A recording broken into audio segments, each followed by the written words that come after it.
Expressions মানে যিটো অভিনয়ৰ বিষয় হয় সেইটো আগৰ পৰা শুনি আছিলোঁ, কিন্তু ইয়াতে আহি পেলাই বহুত ষ্ট্ৰাকচাৰ্ডকে গম পাইছোঁ। নলেজ ইমান ষ্ট্ৰাকচাৰ্ডকে নলেজটো কেতিয়াও সেনেকৈ মানে পোৱা নাছিলোঁ।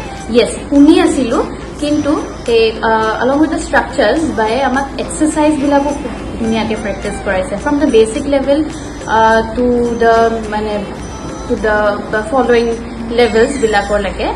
সেই বস্তুটো বহুত ভাল লাগিছে। So' we are getting more time to explore অভিনয়। এই অভিনয়ৰ ওপৰত যিটো এক্সাৰচাইজ সেইটো কিন্তু কেতিয়াও কৰা হোৱা নাছিলে।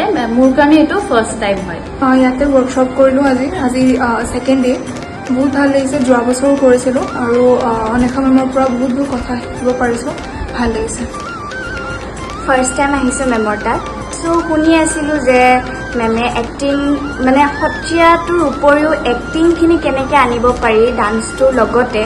ফাৰ্ষ্ট আহিছোঁ যিহেতু আহি পেলাই ফিল কৰিছোঁ সেইটো বস্তু যে সঁচাকৈ মেমে কেনেকৈ মানে এক্টিংখিনিও লগত লৈ যায় আৰু ভাল লাগিছে মেমৰ তাত কৰি।